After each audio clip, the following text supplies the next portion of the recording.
Welcome back, everybody. Time once again for CRM Radio. Today, the voice of customer relationship management. From the man who's been a voice for some time, Paul Peterson. Hey, Paul. Hey, Paul. I am Vox. I am Voxy, voice of the people. That's it. I just said for some time. It could be a week. It could be 100 years. I just left it kind of open here.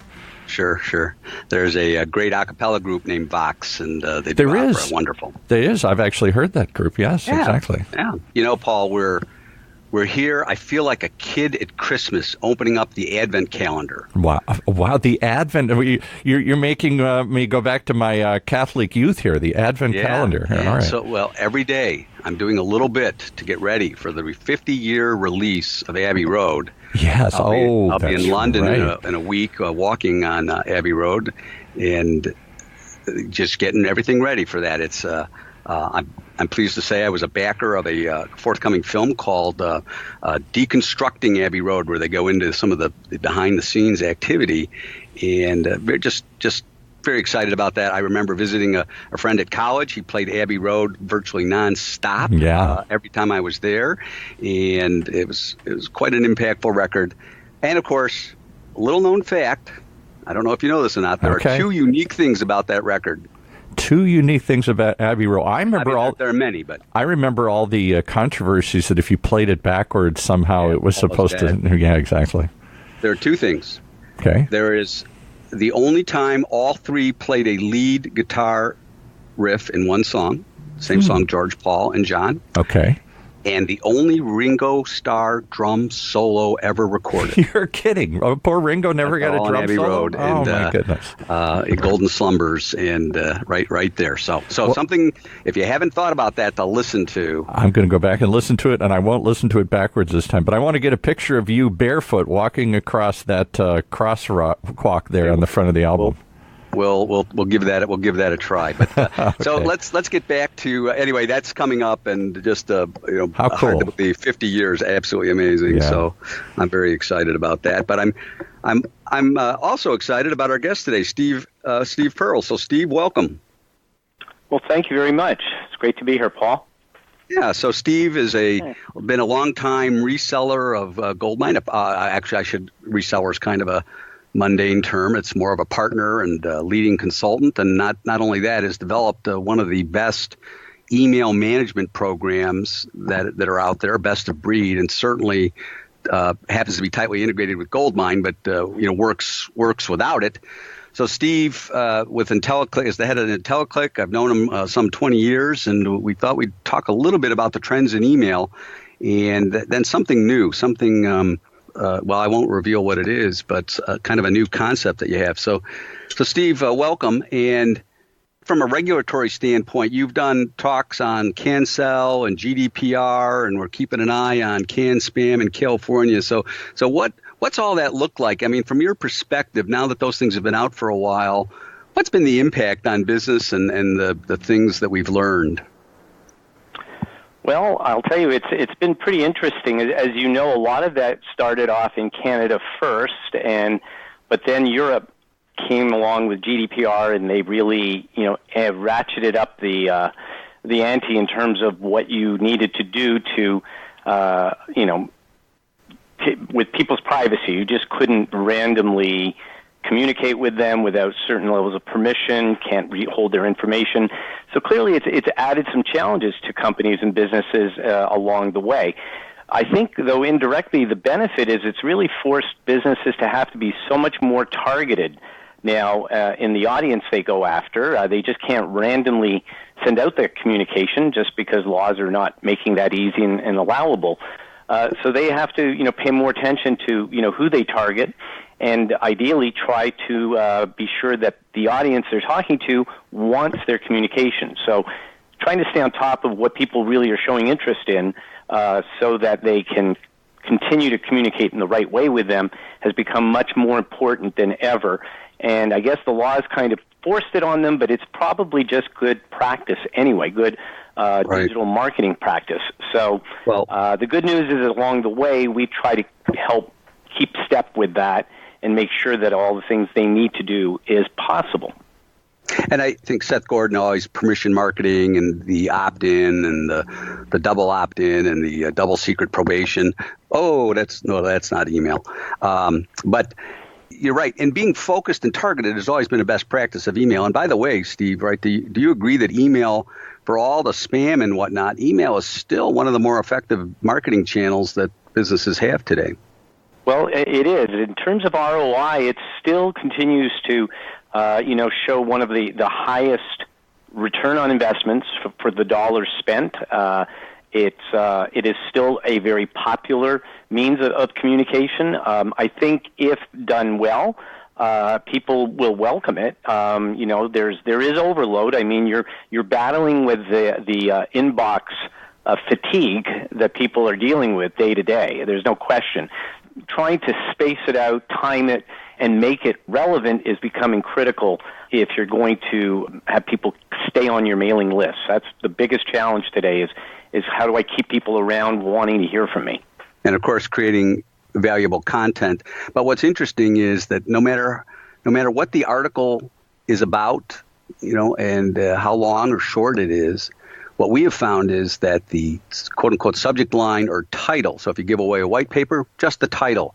If you're doing an email, just a subject, that's what captures people, and you're more likely to get them to read. Now, you have to deliver on that promise that provides something of interest, something of value, but right, the titles and subject lines still a good attention grabber? Absolutely. That is one of the two most important things. A lot of people don't realize that subject line and clearly what they see up front, because most people, before they ever see the content of your email, are really just seeing that subject line, especially on their mobile device. That's all they're really getting a look at, and they're not likely going to dig deeper unless it entices them in some way. But also, believe it or not, the sender, the person it's coming from, is very important. You really need to be recognized.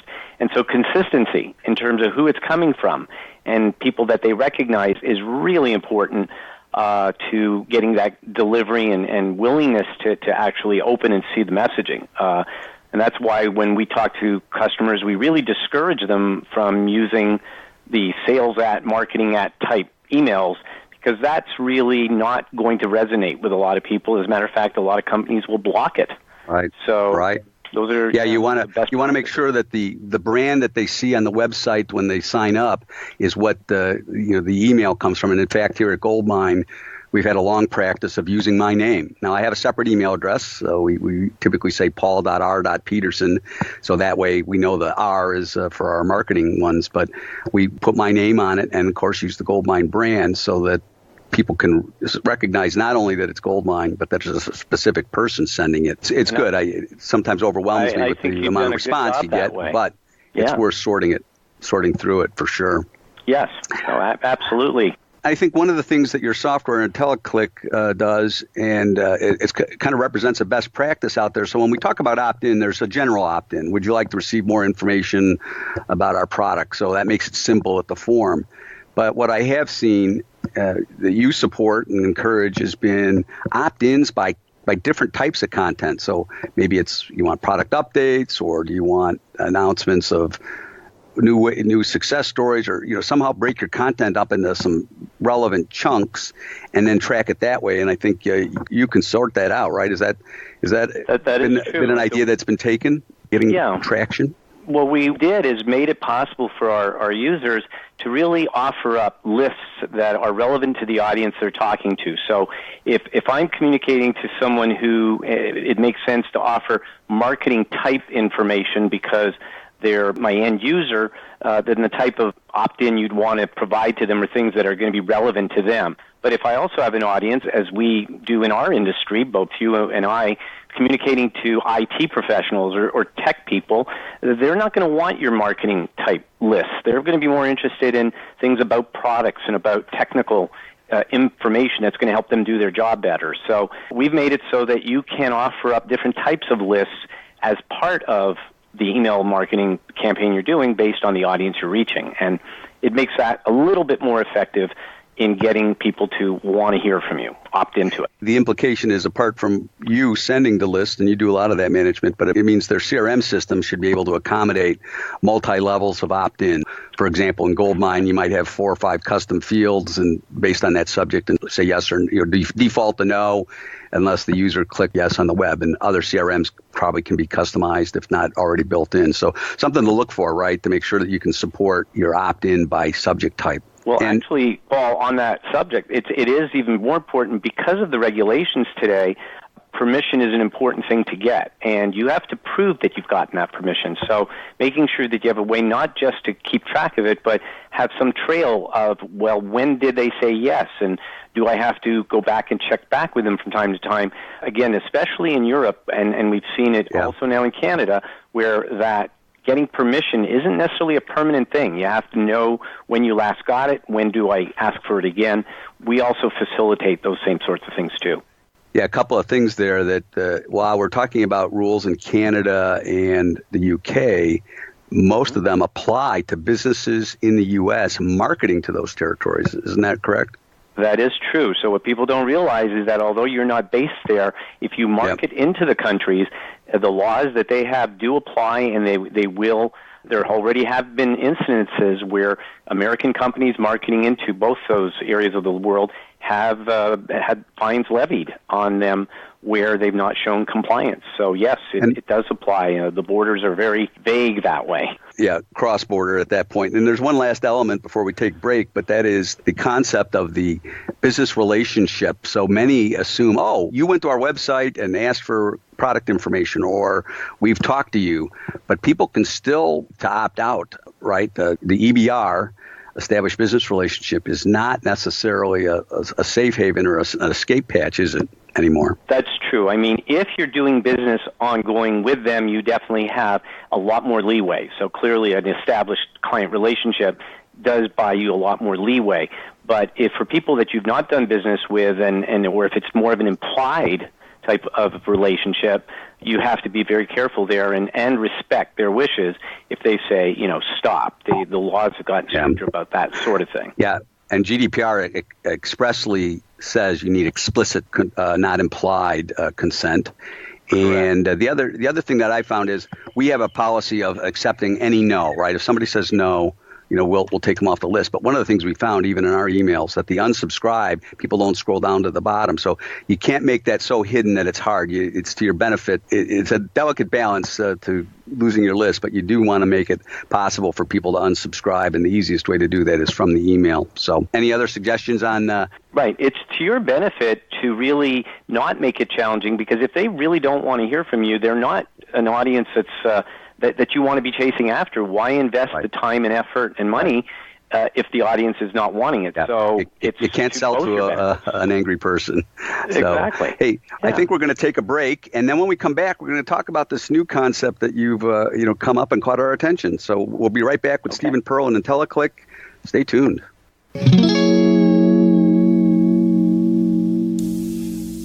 We know you rely on your CRM system, and it's usually a love-hate relationship. Most CRM systems, well, let's face it, they're expensive. They're hard to understand. People don't use them properly. And you're probably paying for features that you don't even want. If that's your case, then maybe it's time to simplify. It's time to get more from your CRM. Why don't you go back to the original? Trust Goldmine. We helped pioneer the industry, after all. Goldmine CRM is, well, it's simple, it's affordable, and it's proven. If all those sound appealing to you, if you're just tired of the CRM headaches that you're getting from trying to implement something that's just too complicated, too expensive, and too much for you to figure out, then why not go back to the original? Visit Goldmine today, goldmine.com. And with that, we take it back to Paul and his guest. And we're talking with Steve Pearl of IntelliClick, and longtime CRM and marketing consultant, developer of email management, and now that product has evolved into some elements of what we'll call marketing automation, right, Steve?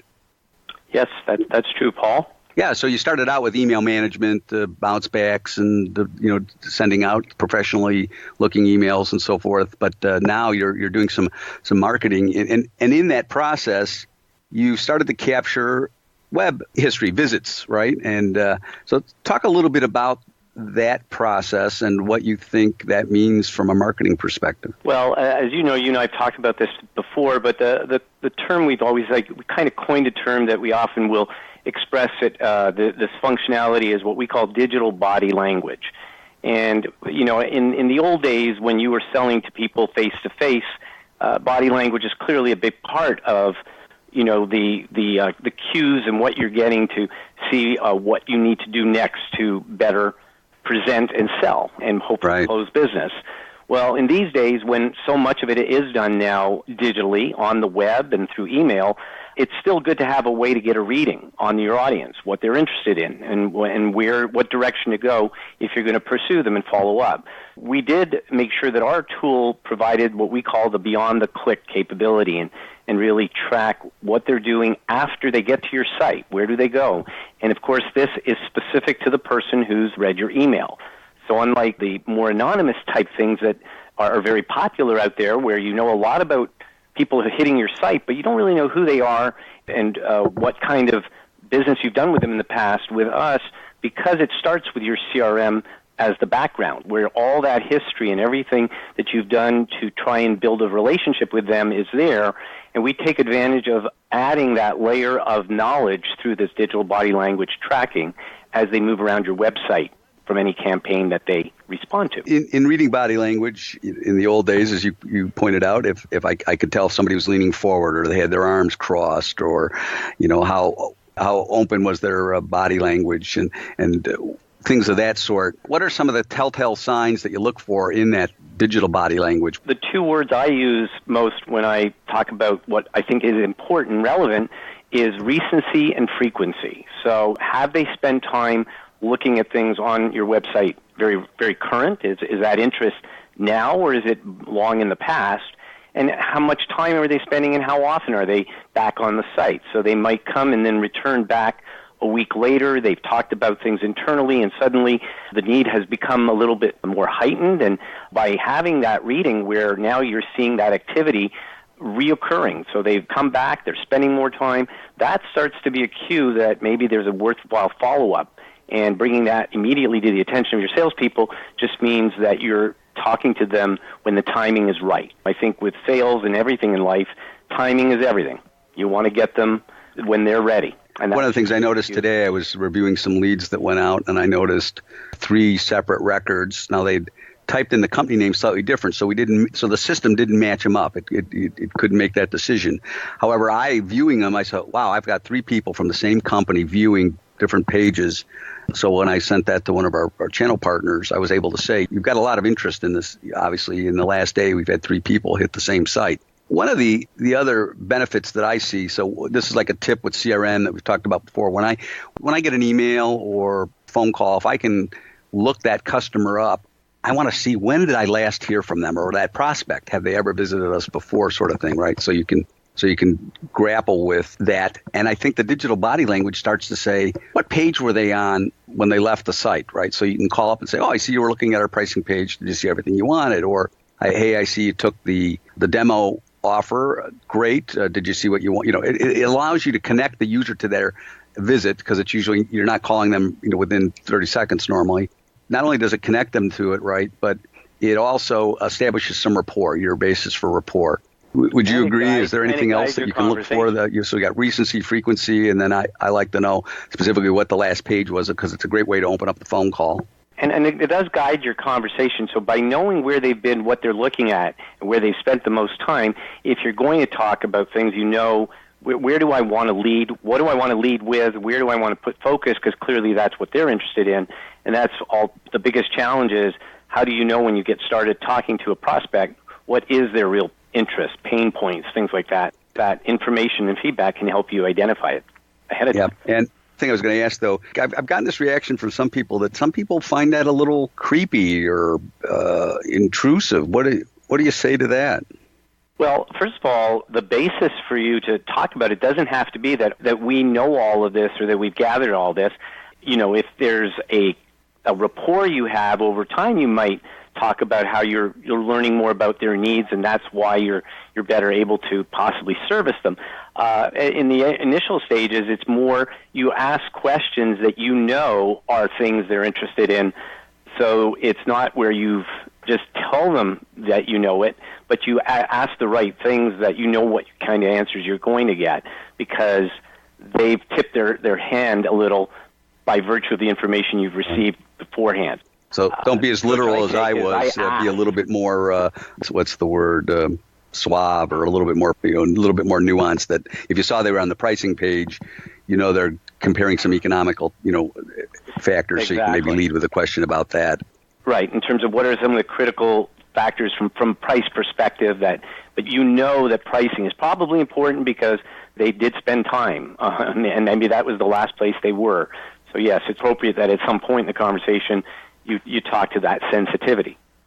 Yeah, we've used the approach that's saying, hey, we saw you were on the website. We have some new technology that does that. We just want to make sure you got your question answered. Most people are, I'm glad you called. Well, I won't say most people, but we'll say most, they're receptive to that. Some people, they'll find that a little intrusive. So it's a bit of technology that you have to be careful with, but it gets you in the right mindset as you start to make that call, right? Because you understand the buyer's motivation or interest a little bit more. And the other thing to keep in mind is that what we believe is that it's also good having what we call interactive dialogue with your audience. So it's not just a communication out to them, but giving them the ability to tell you when they want to hear from you. Make it easy for them to say, call me now, and let that make its way back into the CRM system.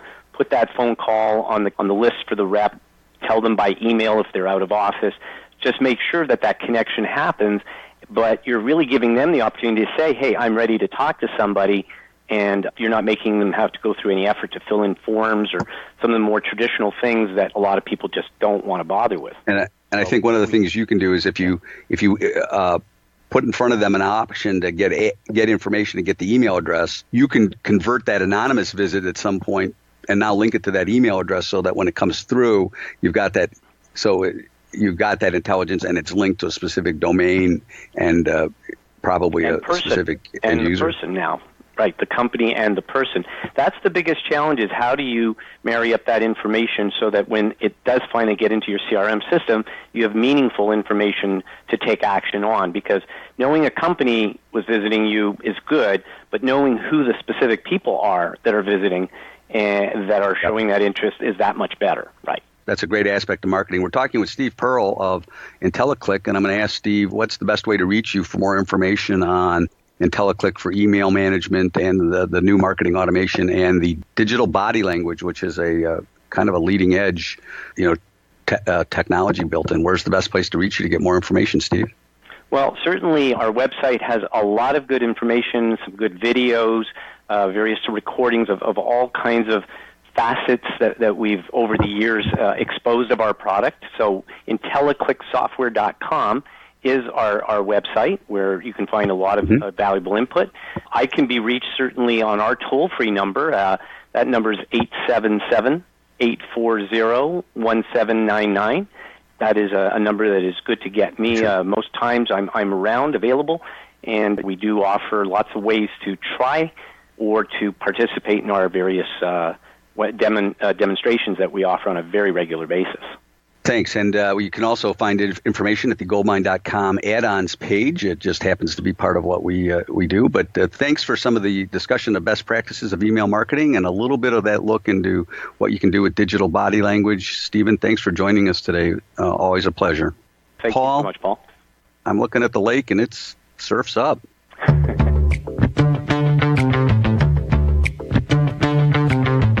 You've been listening to another episode of CRM Radio Today, one of the many shows on the ever-growing Funnel Radio Network for at-work listeners like you.